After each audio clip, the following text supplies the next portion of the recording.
last year, my house, I don't know if you remember, it was a shell, and in a crazy scheduling decision, my husband and I, and a few friends I see in the room that helped us, in 6 days, like last year, we built the shell of that house and pulled it here. It was the paper boat house. Doesn't anyone remember it had the angled walls? Yeah.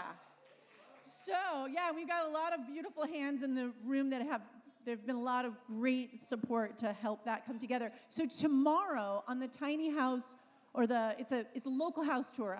We have a lot of different kind of houses on that tour. My house and my husband, also wherever he is, there he is. He's got the cute hat in the back. So he built that house, and then I built the house that we're going to live in. So you can come and see that. Our house is on the tour tomorrow. I highly recommend it. We've got a lot of really cool, different kinds of structures. So we're not a kind of one-size-fits-all tiny house festival. Tiny houses are kind of that shiny object at the center of a really meaningful conversation around housing. And how we can look at it creatively, we can consider resilience, and we can also consider equity in housing. So we have a lot of different kinds of presenters today to talk about all aspects of building, housing, policy, and we also this year added a whole component around creative placemaking. So we're gonna explain a little bit about creative placemaking, and what I'll say is it's really about a sense of place, so that the people in a community help to define our public spaces by who lives there. So we're really interested in that balance between public space and private space. Maybe downsizing our private spaces and upsizing our public spaces so we have more places to connect as a community. So those kinds of themes will be threaded throughout the day. So I would like to introduce the MC of our North Stage, Cynthia Sheldon. Hi. As Erin pointed out, you're demonstrating your resilience simply by being here, so thank you very much. So just as a hello, I've been a boat dweller for 10 years, and that's the tiniest you can get, so I am whole hog obsessed with tiny houses. So I'm really excited to hear what Alex Wilson has to say. He's the president of Resilient Design Institute and the founder of Building Green, which is right here in Brattleboro, and he's talking about resilience in the tiny house in Vermont. Thank you. Thank you for joining us this morning. The good thing about it being kind of a rainy, drizzly day is I'm not feeling guilty about not working on our farm, getting things prepared for fall. Thanks for joining us. I'm going to talk this morning for a few minutes about resilience, which is a term that's been in the news quite a bit, particularly over the last week with what's going on in Houston and Beaumont, Texas. And really the issues with resilience stem not just at a local level on particular events, but on a global and worldwide level relative to climate change. We all see charts like this, the CO2 levels in the atmosphere going up dramatically, the temperatures rising, out of the past 10 years, I think we've had 9 of the warmest years on record. Pretty dramatic numbers. We've all seen covers like this, Time magazine. There's a lot of public awareness that's growing about climate change. It doesn't get everywhere. It doesn't make it down to Washington most of the time. But certainly the public is pretty concerned about climate change. A recent issue of New York magazine had a pretty alarming article on sort of the impacts of climate change and the fact that, or the opinion that the scientists who write about climate change are being too conservative in describing the impacts that we're going to face. So pretty scary stuff, from temperature rise to sea level rise to increased storms and events like what we've seen in Houston. Speaking of Houston, this is last week, the downtown area flooded. And, it's not a one-time event. In the last 3 years, there have been 3 500-year storms in the Houston area. So it's not a one-off event. We're not going to wait another 500 years till the next one comes along. That's a bit of a misnomer to call it a 100-year storm or a 500-year storm. People think once we've had that one 500-year storm, we're now safe for another 499 years. That's not the case. And we're not immune from this kind of event in Vermont. In fact, what you're seeing in this photo is right here, Flat Street, which was flooded in 2011 from Tropical Storm Irene. We're right where we're sitting. The water would have been about up to your waist or shoulders if you're sitting down. So a pretty significant flooding event from the Whetstone Brook jumping its bank. And it really brought these concerns closer to home. And really, this is some of the data that we're concerned about. Not only has the climate been warming globally, but the intensity of individual weather events has increased. So this graph shows the increase in major storm events, and it's tough to read the detail here, but in the Northeast, we've seen a 74% increase in the last 50 years in major storm events, which I think are defined as 1 inch or more, over 50 years. And even in areas that are facing significant drought, when there is a rain event, it tends to be a mega rain event. So rain may come less frequently, but it quickly turns that rain event into a runoff and flooding event rather than being able to infiltrate into the ground. And this graph, again, a little hard to see, but it shows the magnitude of the rainfall event in Houston, the darker colors being the increased levels of rainfall. And in one part of Houston, or right outside Houston, they recorded over 51 inches of rain, which was the most ever recorded from any storm anywhere in the continental United States, exceeded in the total U.S. only by I think a 53-inch storm that hit Hawaii some years ago. But a huge amount of rainfall, over 4 feet. Houston is a very flat floodplain, and it just can't absorb water quickly, and the water can't run off. Even though the city itself is about 50 feet above sea level, it flooded because the water just couldn't leave quickly enough. Temperature increase. This graph shows the number of days in 2012, I think it was, that exceeded 100 degrees Fahrenheit. This has been another exceptional year in terms of heat waves, and the scientists tell us that that's only going to increase. Drought and precipitation is changing with climate change. Fortunately, right at the moment, the country has fewer drought areas than almost any time in the last 10 years. There's a little bit of drought in the upper mountain states and the Pacific Northwest, but most of the United States, shown on the larger map, is not in drought condition today. You can see by comparison, a couple of years ago, the major drought affecting California. And even to this day, Lake Mead in the southwest is, at about half level. So there's this big bathtub rim showing where the elevation had been and how much it's dropped. This is the water body that Las Vegas gets 90% of its water from, very significant. And what a lot of people don't realize with extended drought is that in a severe enough drought, our power plants aren't going to be able to function.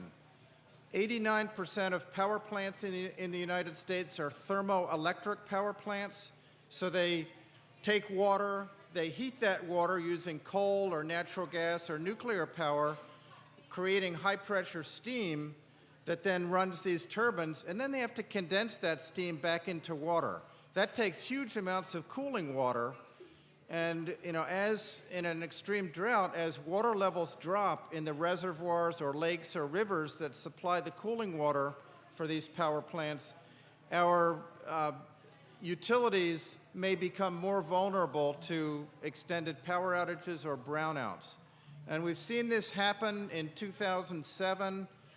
There was a significant drought in the southeast that put, I think, 27 nuclear power plants at risk of shutting down. One of them did shut down for a while, a Tennessee Valley Authority plant. So this is going to be a concern that will raise its head whenever there's an extended drought, a really severe drought. And then when outages occur, the impacts are pretty significant. This shows 2012 in New York City when much of lower Manhattan was without power for several days, in a few places for more than a week. That was from Superstorm Sandy that knocked out utility power plants. And when we have an extended power outage like this, there are a series of cascading impacts that occur. One of them is our transportation system. Gas stations, filling stations require electricity to pump gasoline. We saw with Sandy that most gas stations don't have backup power. They couldn't function. The ones that did had long lines in front of them. You can see people pushing a van into this gas station that had a backup generator. And then many of the gas stations that had power ran out of gasoline. And in the storm, they closed down the port of New York that brought power, where they brought gasoline into the city, and they closed two major power pipelines that had brought gasoline into the city. So the city had a major gasoline shortage on top of the power outage problem. And even people that thought of themselves as really resilient, well prepared, they had backup generators, those generators needed to be powered. And within a day, or less than a day in some cases, they ran out of gasoline. So you had long lines of people wanting to fill their gas cans as well as vehicles wanting to power their cars. So anyway, all of these types of concerns has led to increased focus nationwide on resilience. I first got involved personally in resilience work in 2005 when Hurricane Katrina hit the Gulf Coast. A group of us, including people from Building Green, our Brattleboro-based company, got involved in efforts to make the reconstruction that would happen in the Gulf Coast more sustainable. And I took part in a series of meetings with people from the Gulf Coast to brainstorm what could be done. And one of the ideas that came out of that effort was this concept of passive survivability. Like a lot of people, we had seen people evacuated to the Superdome in New Orleans, and then those same people having to be evacuated from the Superdome because it was 105 degrees in there. That wasn't a building designed to be able to function without electricity. Similarly, people in older homes in the Gulf Coast that weren't flooded but nonetheless lost power for weeks, in some cases months, people in those older homes were kind of okay. Those older homes were built before air conditioning, so they used what's called vernacular architecture that made sense for that climate. So they had wraparound porches that shaded the windows from direct sun. They were designed for natural ventilation through the homes. These were homes that maintained reasonably comfortable conditions. New homes that were built since the advent of air conditioning, say in the 1940s, those newer homes were not livable. They were the same homes being built in Boston as New Orleans as Seattle, and they weren't designed for that New Orleans climate. So that led to this concept of passive survivability, that we should be designing and building buildings that will keep people safe if those buildings lose power for an extended period of time, or if there's an interruption in heating fuel. So after we drafted this report, the New Orleans Principles, that included passive survivability as one of the 10 principles, After that, I spent a number of years pretty actively promoting this idea of passive survivability because I saw it as another motivation to get people to build greener, more sustainable buildings.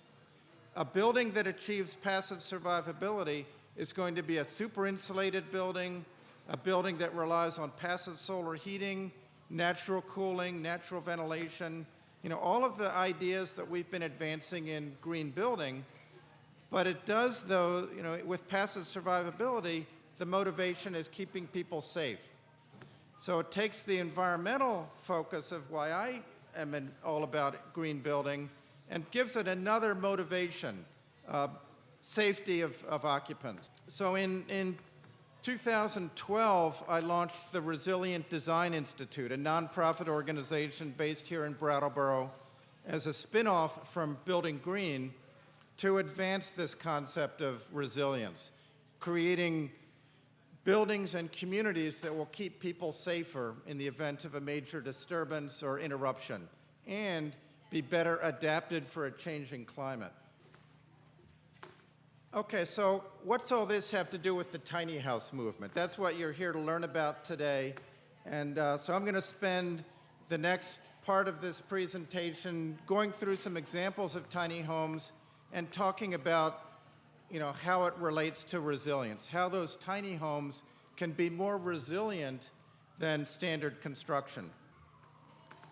So first of all, a lot of tiny homes, including all the ones you'll see here, I think all of them or almost all of them, are mounted on trailers. They are, by their very nature, mobile. If a tiny house were set up here on Flat Street or a lot right on Flat Street and another tropical storm Irene was coming along where there was a significant risk of flooding, the owner of that tiny home could just link it up to their truck and drive it uphill, get it into a safe location. And that can be a significant strategy, mobile homes that can be relocated. In Houston, the areas that were flooded were huge. Much of the city, it's the Houston area.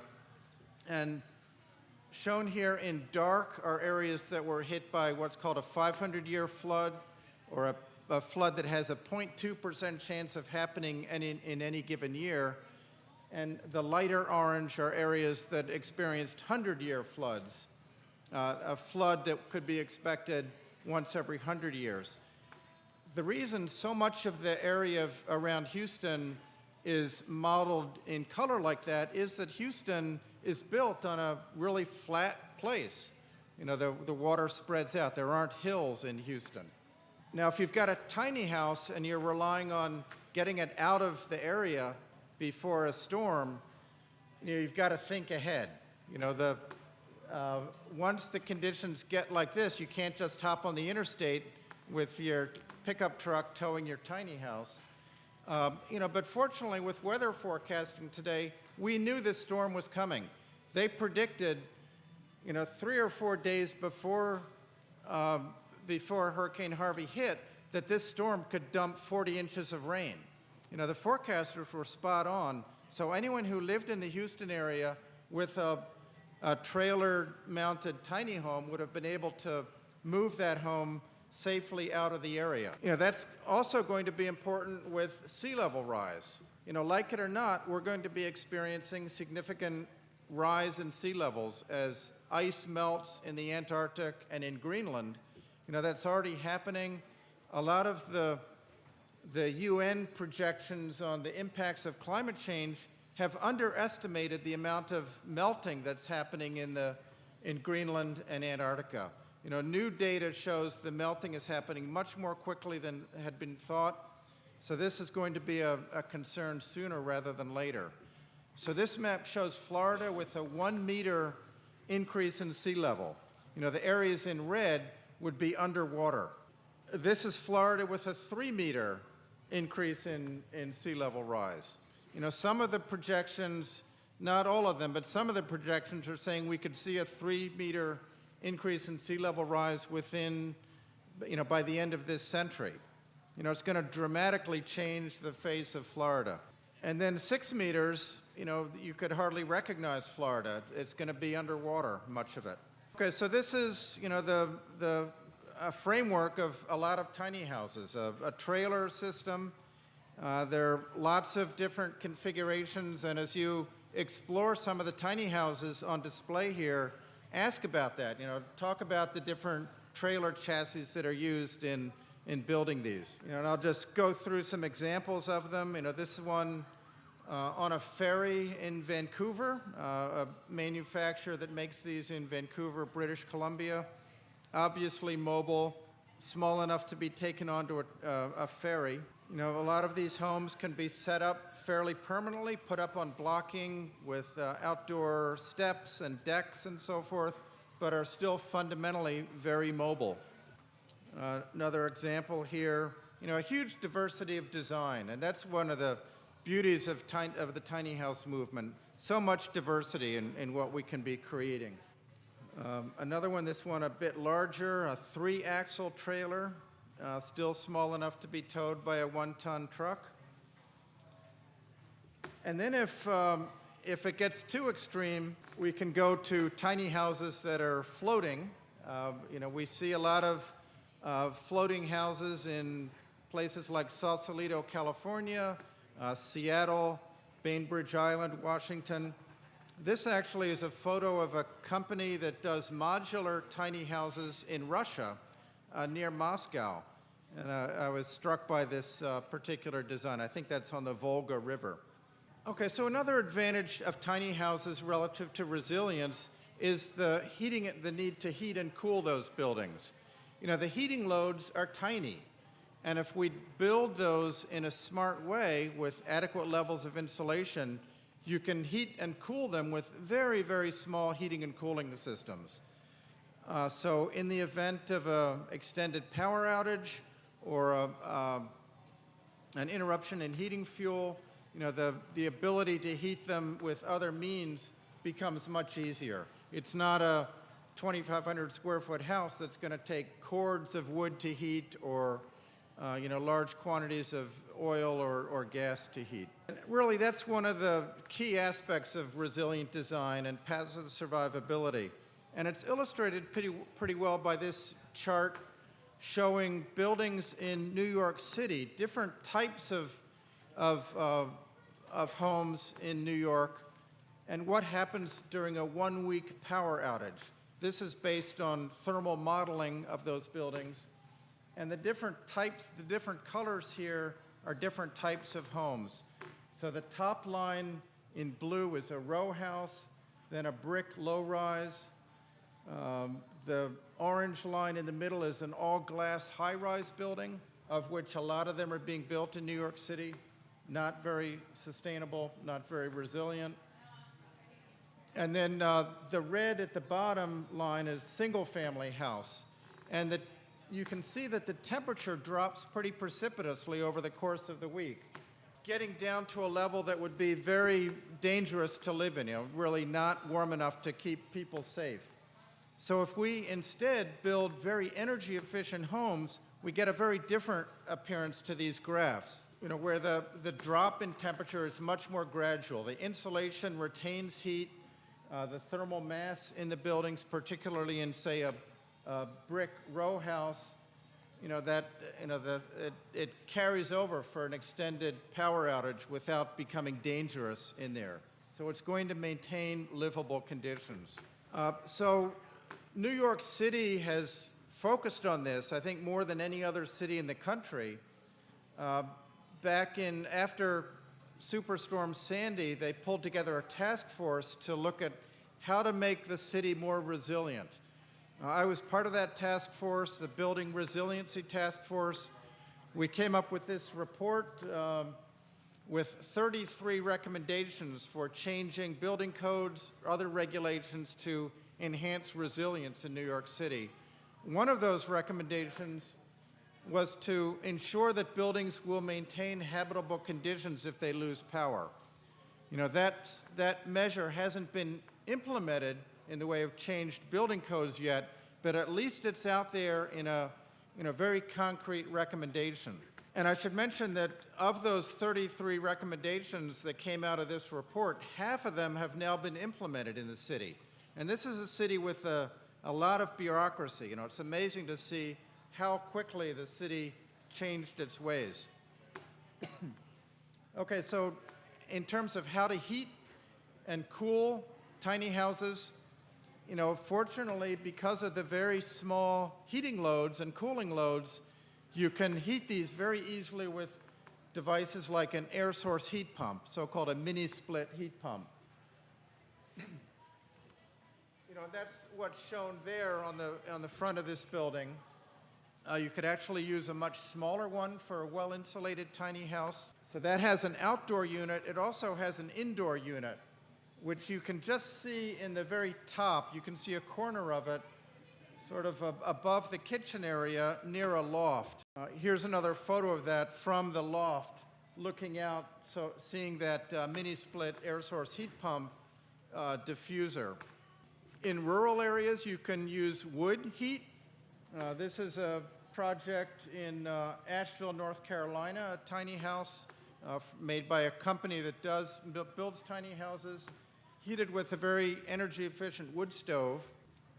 This shows the wood stove. It's actually uses gasifier technology to sort of burn the fumes much more quickly, much more completely, pretty much greatly reducing particulate pollution and other pollutants coming out of that wood stove. You can also work with solar heat. That panel on this tiny house is a solar air heater. That large vertical panel, you can also see photovoltaic or solar electric panels on the roof. Here's another one. This one is really a self-contained home, off-grid, so they have an inverter in there with the 6 solar panels, and they have batteries, so they have their own electrical source. They also have a composting toilet here in this house. And some big companies are even getting into the picture. This is a prototype Tesla tiny house being pulled by a Tesla X in Australia. I was talking with Lisa about the Tiny House Festival here, saying that we should get Tesla as a sponsor for next year. Be a nice display to have them drive up with their Tesla X. But this is a tiny house with solar power. It's got a Tesla Powerwall, which is their battery storage system. And then this is just about my last slide, showing another tiny house that not only incorporates solar and storage, but also water filtration. So they have rainwater harvesting on this house, and they have this triple filtration system to produce potable water from that harvested rainwater. So it's a real self-contained house. And again, I invite you to tour the homes here and talk to them about how to make these homes self-sufficient from an energy standpoint and also more resilient. This is our website, the Resilient Design Institute. I'd invite people to check it out. It's resilientdesign.org. And I'd also, just in closing, want to mention, for those of you not from the area, you should find out about this new economic development initiative we have in the area called the Ecovation Hub, where we're trying to replace jobs that have been lost through the closure of Vermont Yankee with jobs in the so-called green economy.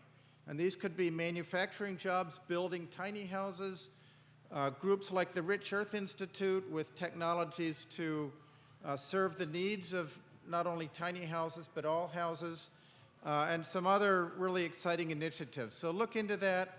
Talk to me afterwards if you want details. And thank you all for coming.